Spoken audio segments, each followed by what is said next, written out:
Shalom saudara-saudara yang terkasih dalam Tuhan Yesus Kristus, selamat pagi. Renungan kita pada hari ini diambil dari Ibrani pasal yang ke-11 ayat 32 sampai yang ke-40. Blandina tahun 162 sampai 177 adalah seorang budak perempuan beragama Kristen di Lugdunum, sekarang Lyon, Prancis, yang ditangkap dan disiksa atas perintah Marcus Aurelius yang berkuasa pada tahun 161 dan 180. Dia dipaksa untuk menyangkal imannya, tetapi dia justru berkata, "Saya orang Kristen. Kami tidak melakukan sesuatu yang membuat kami perlu merasa malu." Atas sikapnya itu, dia digantung pada sebuah tiang, tetapi dia semakin bersemangat dengan doa-doa yang antusias memberikan dorongan kepada mereka yang dianiaya sepertinya. Karena tetap bertahan, akhirnya dia dibawa ke arena untuk dijadikan mangsa binatang buas. Di hadapan binatang buas itu dia malah bergembira dan bersukacita seolah-olah diundang ke jamuan pernikahan.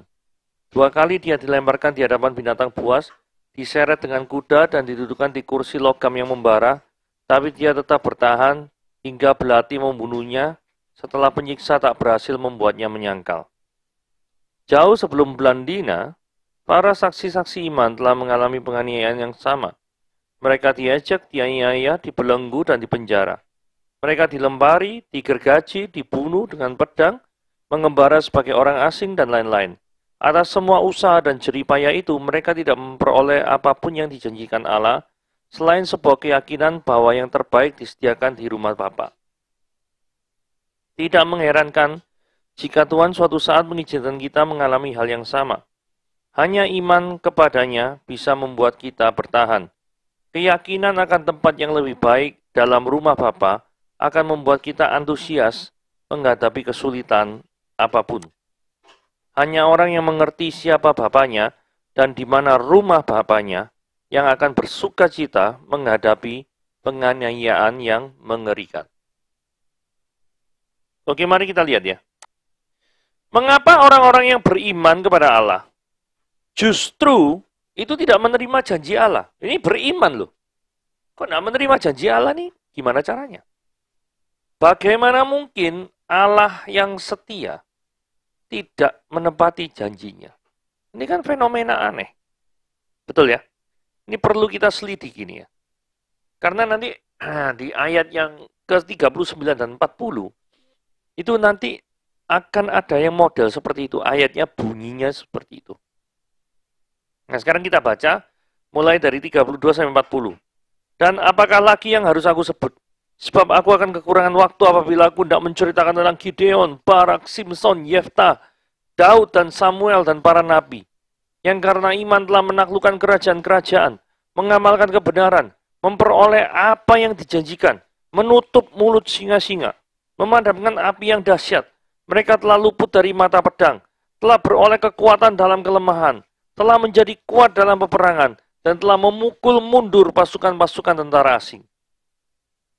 Ibu-ibu telah menerima kembali orang-orangnya yang telah mati, sebab dibangkitkan. Tetapi orang-orang lain membiarkan dirinya disiksa dan tidak mau menerima pembebasan, supaya mereka beroleh kebangkitan yang lebih baik. Ada pula yang diejek dan didera, bahkan yang dibelenggu dan dipenjarakan. Mereka dilempari, digergaji, dibunuh dengan pedang. Mereka mengembara dengan berpakaian kulit domba dan kulit kambing, sambil menderita kekurangan, kesesakan, dan siksaan. Dunia ini tidak layak bagi mereka. Mereka mengembara di padang gurun dan di pegunungan, dalam gua-gua dan celah-celah gunung. Dan mereka semua tidak memperoleh apa yang dijanjikannya itu. Sekalipun iman mereka telah memberikan kepada mereka suatu kesaksian yang baik. Sebab Allah telah menyediakan sesuatu yang lebih baik bagi kita. Tanpa kita, mereka tidak dapat sampai pada kesempurnaan. Oke, mari kita lihat ya. Seberapa sehat lingkungan Anda secara rohani. Maksudnya apa? Saudara kalau lihat ayat 32 ya. Dengan apakah lagi aku harus sebut? Sebab aku akan kekurangan waktu apabila aku menceritakan tentang Gideon, Barak, Simson, Yefta. Saudara kalau kita lihat penulis Ibrani ini ya, kitab Ibrani, mengenal banyak orang yang memiliki iman yang luar biasa. Seperti Gideon, Barak, Simson, dan lain-lain. Nah kalau kita aplikasikan ya dalam kehidupan kita ya, mari kita introspeksi diri. Apakah di benak pemikiran kita ya, punya banyak nama orang-orang yang memiliki iman yang hebat. Apakah itu teman Anda, guru Anda, atau rekan kerja Anda, orang tua Anda, anak Anda, bahkan, atau teman gereja Anda, pendeta Anda.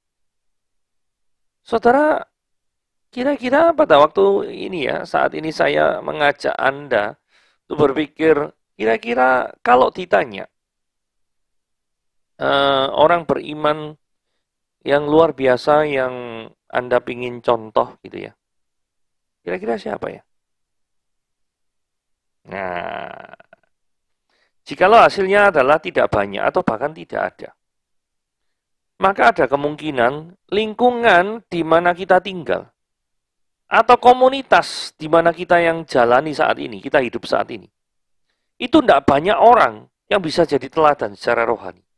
Sehingga kita itu kesulitan ketika ditanya, siapa figur rohani yang perlu Anda contoh?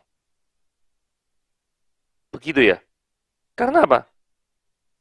Di sekitar kita, teman kita, itu doesn't ring a bell, tidak menunjukkan bahwa itu adalah orang-orang yang memiliki iman.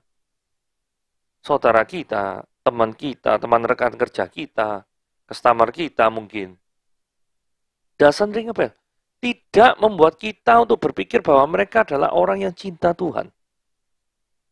Saudara, kalau misalkan seperti itu, ya berarti ini ya, lingkungan di mana kita tinggal itu tidak banyak orang yang bisa jadi teladan secara rohani.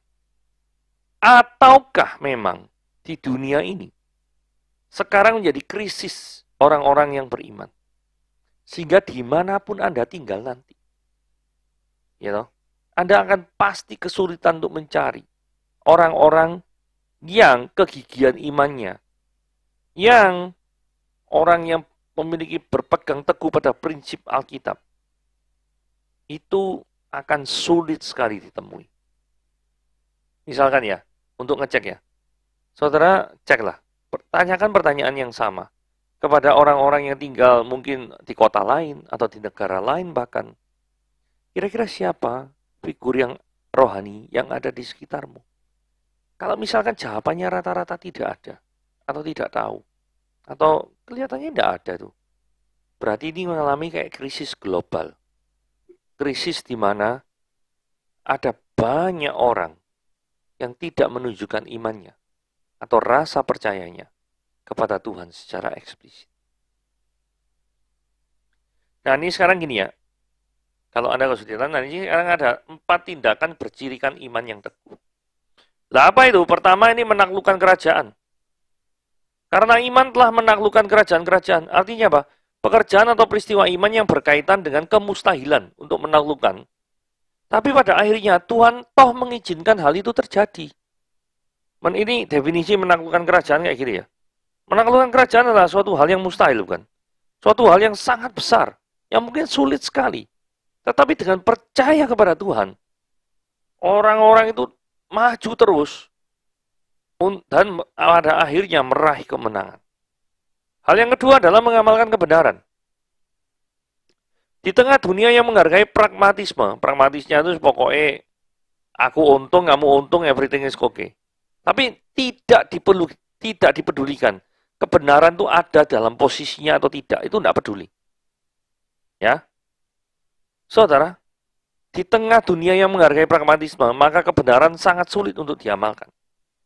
Maka keberanian untuk mengamalkan kebenaran itu butuh iman kepada Tuhan.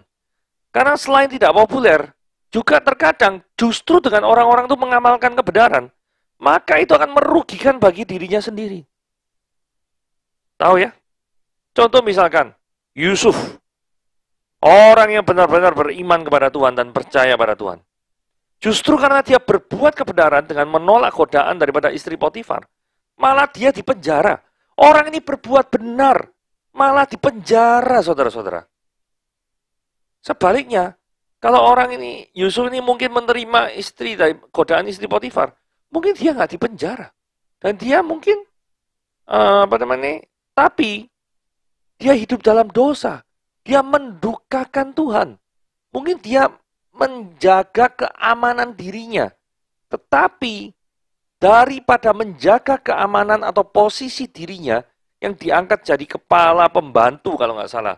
Waktu itu oleh Potifar, maka dia lebih rela kehilangan itu. Tidak cuma kehilangan itu, tapi menderita karena dia mau berbuat kebenaran. Jadi mengamalkan kebenaran, ini membutuhkan iman yang besar. Di tengah dunia yang spiritnya itu adalah pragmatisme. Memperoleh yang dijanjikan. Sama seperti Abraham dan Sarah. Kok dijanjikan memiliki anak, tapi realisasinya barusan 25 tahun setelah janji itu pertama kali diucapkan. Saudara, kadang kita berpikir ya, kenapa kok janji itu diucapkan awal sekali sih? Kan kalau diucapkan awal sekali, kita kan bisa berpikir, loh itu nanti membuat orang tuh ngarep-ngarep gitu loh. Kok gak datang-datang gitu loh. Kenapa kok gak mendekati umur 100, misalkan umur 99 kayak, atau umur 98, barusan Abraham itu dikasih tahu gitu loh. Kan kita terkadang tuh pengennya seperti itu ya. Jadi jangan sampai membuat kita tuh ngarep-ngarep lah. Saudara, ketika saya renungkan ini ya, kenapa kok Tuhan itu memberikan janji kepada Abraham itu 25 tahun sebelum realisasi janji itu tercapai. Karena saya mendapati satu poin penting, karena Allah itu mau Abraham itu menaruh seluruh pengharapannya dan seluruh imannya itu kepada Tuhan sajalah. Apakah ada resiko bahwa Abraham tidak setia? Ya. Buktinya dia bisa menerima Hagar atas permintaan daripada Sarah. Karena Sarah very disappointed, sangat kecewa, very desperate, sangat putus asa. Karena apa? Kok anak yang dijanjikan itu datang-datang. Sampai segitunya. Jadi, ya itu suatu hal yang sangat manusiawi. Tetapi di tengah 25 tahun itu hanya sekali loh. Abraham itu jatuh. Itu ya. Terus kemudian yang keempat ya. Menutup mulut singa-singa. Ya. Menutup mulut singa-singa. Ini artinya lolos dari bahaya maut akibat dari mengamalkan imannya kepada Tuhan seperti dalam kisah Daniel. Saudara, jikalau Anda tuh memiliki iman, maka Tuhan akan menjaga Anda dan akan membebaskan Anda daripada mulut singa-singa. Saudara, Daniel ini ditaruh atau diletakkan di gua singa, itu gara-gara imannya dia tuh tetap berdoa kepada Tuhan. Karena di waktu itu ada pembesar-pembesar yang sirik. Ngomong gini ya, pokoknya di antara rentang waktu tertentu tidak boleh satupun orang itu memohon kecuali kepada raja. Kalau nggak salah seperti itu bunyinya. Dan didapati Daniel itu memohon kepada Tuhan, berdoa kepada Tuhan. Lu kan sesuai dengan dekretnya tidak boleh memohon sesuatu pun kecuali kepada Raja Darius. Kan kayak gitu. Kenapa kok Daniel melanggar? Nah, ketika melanggar, maka diceto hukumannya adalah hukuman mati. Dan akhirnya singa-singa itu tidak bisa berbuat apapun kan. Karena Daniel beriman kepada Tuhan. Nah, solusi di tengah masalah. Maksudnya gini ya. Ayat 34 kan katakan memadamkan api yang dahsyat. Saudara, memadamkan api yang dahsyat ini menjadi solusi ya. Api ini kan jadi sumber masalah toh ya. Api yang dahsyat kan bisa membuat kita tuh malapetaka toh. Nah, kalau memadamkan api yang dahsyat berarti menjadi solusi dari bahaya yang mungkin terjadi. Saudara perhatikan kisah Musa di Laut Tabrau.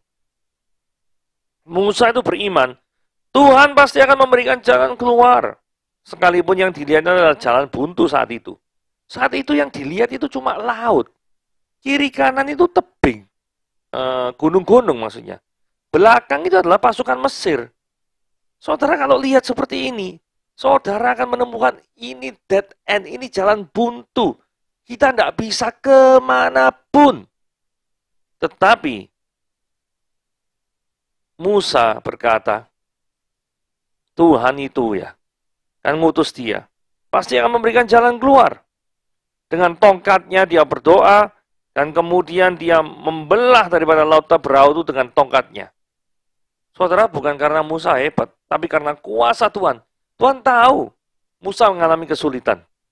Tetapi justru melalui kesulitannya, maka Tuhan itu menyatakan diri dalam bentuk pertolongan dan mujizat daripada Tuhan. Sehingga, jikalau Anda mengalami kebuntuan, maka Anda dekat dengan pertolongan dan mujizat dari Tuhan.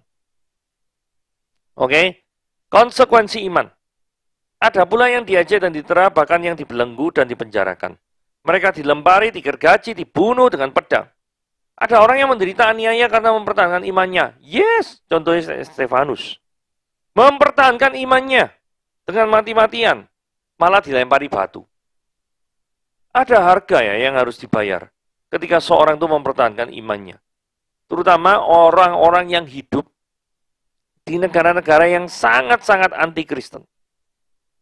Seorang yang beriman tidak akan pernah tenang dengan serangan dari orang yang tidak suka ketika iman tersebut bekerja secara nyata. Saudara, kalau semakin Anda menampilkan bahwa Anda itu memang benar-benar orang beriman, sehingga Anda dikenal dengan kesetiaan saudara kepada Tuhan, maka ada semakin banyak orang juga yang tidak cinta Tuhan, yang membenci saudara. Karena mereka merasa tidak nyaman dengan kehadiran orang yang cinta Tuhan. Contoh ya, kalau misalkan ya, seluruh satu kelas itu nyontek misalkan. Terus Anda sendirian yang tidak nyontek. Terus kemudian suatu saat Anda tahu semuanya nyontek, dan Anda ditanyai oleh guru Anda, nyontek? Kamu tahu enggak ada temanmu nyontek? Saudara mau bohong gitu? Padahal saudara tahu loh, adanya nyontek. Singkat cerita, saudara, iya saya tahu. Ketika dia ngomong, namanya siapa? Ya saudara, ya tahu, namanya tahu, pasti nyebut ABC kan? Ya kalau seperti itu, orang-orang yang nyontek, yang ABC tadi itu sangat membenci saudara. Gara-gara Anda yang mau hidup dalam kesetiaan, kejujuran, maka saya yang seharusnya nilai tesnya itu dapat bagus, karena nyontek ya tentunya, itu jadi tidak bagus, malah disuruh suruh ngulang. Bahkan mungkin diletakkan di kelas isolasi tersendiri, di mana dia tidak bisa nyontek dengan temannya. Sampai seperti itu. Jadi kehadiran Anda di mata Tuhan itu membawa terang dunia. Tetapi di mata orang-orang yang terbiasa hidup korup, terbiasa pengen hidup enak tanpa mau berusaha keras, maka Anda bisa menjadi batu sandungan bagi mereka. Atau yang berikutnya contohnya gini, Anda bisa dinilai tidak toleran ketika Anda menyatakan bahwa only Jesus Christ, hanya Yesus Kristus saja yang bisa menyelamatkan manusia. Tidak toleran pandangan seperti itu. Anda bisa saja dicap seperti itu. Kok harus melalui Yesus? Justru ya menurut saya, ketika Anda mengucapkan itu, dan orang bertanya atau bahkan meragukan Anda, itu adalah kesempatan bagi Anda untuk memberitakan Injil bagi mereka. Oke? Iman dan relasi dengan Tuhan.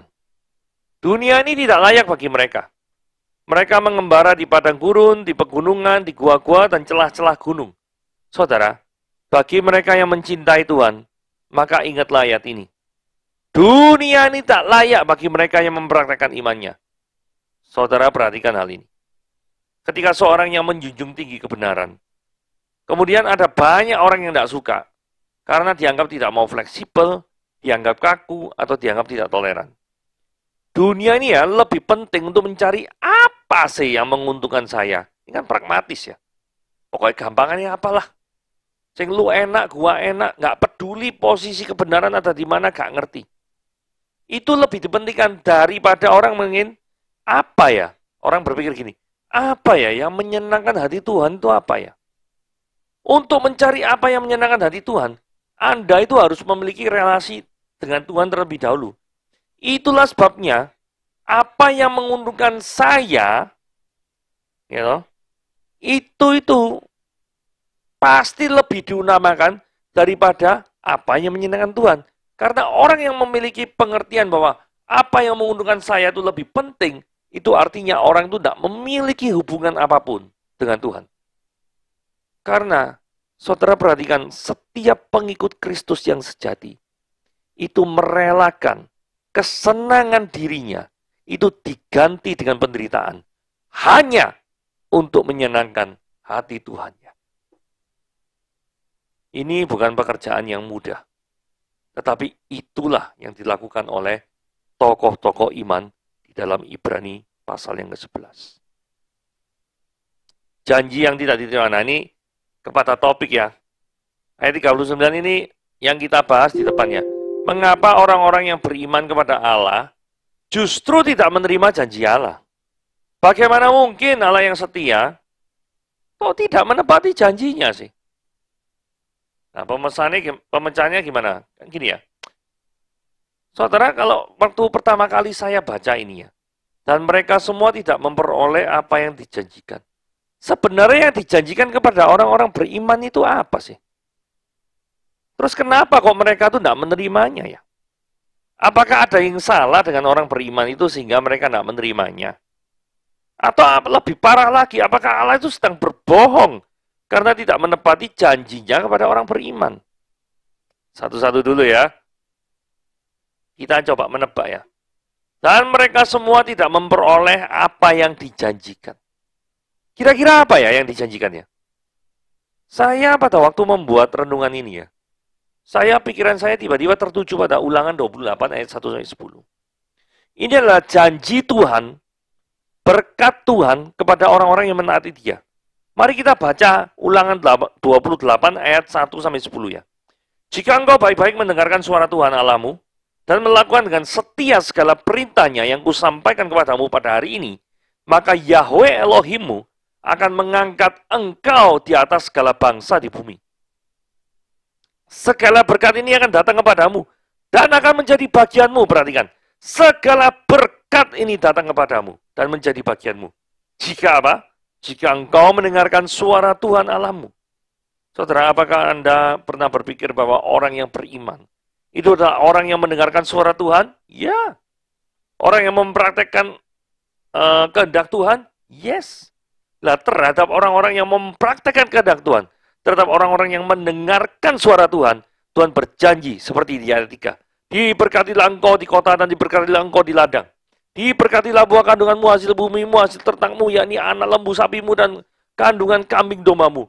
Diberkatilah bakulmu dan tempat adonanmu. Diberkatilah engkau pada waktu masuk, diberkatilah engkau pada waktu keluar. Tuhan akan membiarkan musuhmu yang maju berperang melawan engkau terpukul kalah olehmu. Bersatu jalan mereka dan menyerangi engkau, tetapi bertujuh jalan mereka akan lari daripadamu. Tuhan akan memerintahkan berkat ke atasmu dalam lumbungmu dan di dalam segala usahamu. Dia akan memberkati engkau di negeri yang diberikan kepadamu oleh Tuhan Allahmu. Aku akan menetapkan engkau sebagai umatnya yang kudus, seperti yang dijanjikannya dengan sumpah kepadamu. Jika engkau berpegang pada perintah Tuhan Allahmu dan hidup menurut jalan yang ditunjukkannya, maka segala bangsa di bumi akan melihat bahwa nama Yehova telah disebut atasmu dan mereka akan takut kepadamu. Saudara, janjinya ini sangat luar biasa. Tetapi pertanyaannya, mereka tidak menerimanya. Mereka tidak menerimanya. Saudara, ayat 39 dikatakan, sekalipun iman mereka telah memberikan kesaksian kepada mereka, suatu kesaksian yang baik. Suatu kesaksian yang baik loh. Tapi kok nggak bisa menerima berkat-berkat ini? Ada apa? Ayat 40. Sebab Allah telah menyediakan sesuatu yang lebih baik bagi kita. Saudara, semua orang kudus perjanjian lama itu meninggal tanpa menerima berkat-berkat dan janji-janji Allah sepenuhnya. Namun pada saat kematian dan kebangkitan Kristus, Dia memperoleh keselamatan yang sempurna bagi mereka, sehingga mereka, orang-orang perjanjian lama itu, akan menerima warisan mereka sepenuhnya bersama dengan kita. Kita ini maksudnya orang-orang yang hidup dalam perjanjian baru, di langit yang baru dan bumi yang baru. Artinya gini ya, tidak masalah. Ulangan 28 ayat 1-10 ada orang yang menerima. Tapi ada beberapa tokoh iman yang tidak menerima. Artinya, contohnya misalnya ini ya, diberkatilah engkau pada waktu masuk dan diberkatilah pada waktu keluar. Ternyata enggak. Ternyata pada waktu masuk ke kota tertentu atau keluar kota tertentu malah buntung.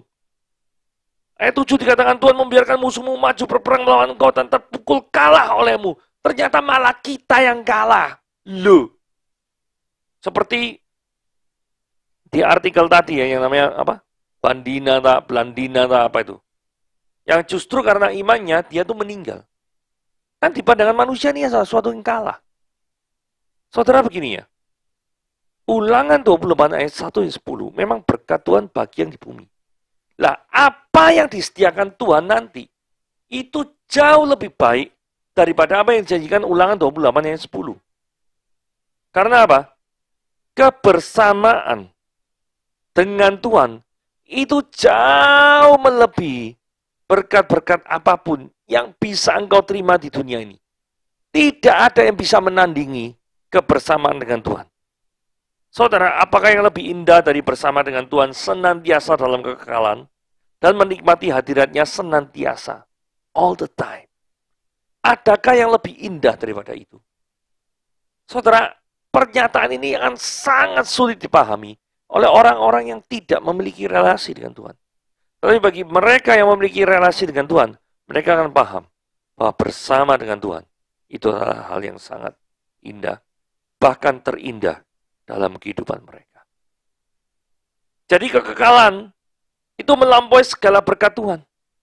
Jadi kalau misalnya mau ditanya, apakah Allah berbohong? Tidak.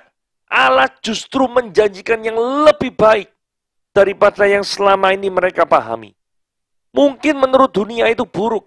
Oh, kok mati, dipukuli, mati, makan binatang mungkin.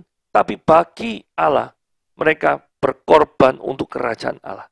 Dan orang yang berkorban bagi kerajaan Allah, Tuhan menghargai segala jerih payah mereka. Allah tidak berbohong. Mereka memang tidak menerima janji seperti dalam Ulangan 28. Tetapi mereka mendapatkan yang lebih baik, yaitu have a nice relationship with God forever.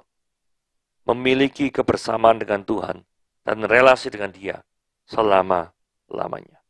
Oke, renungan Tuhan pada hari ini sampai di sini. Tuhan Yesus memberkati.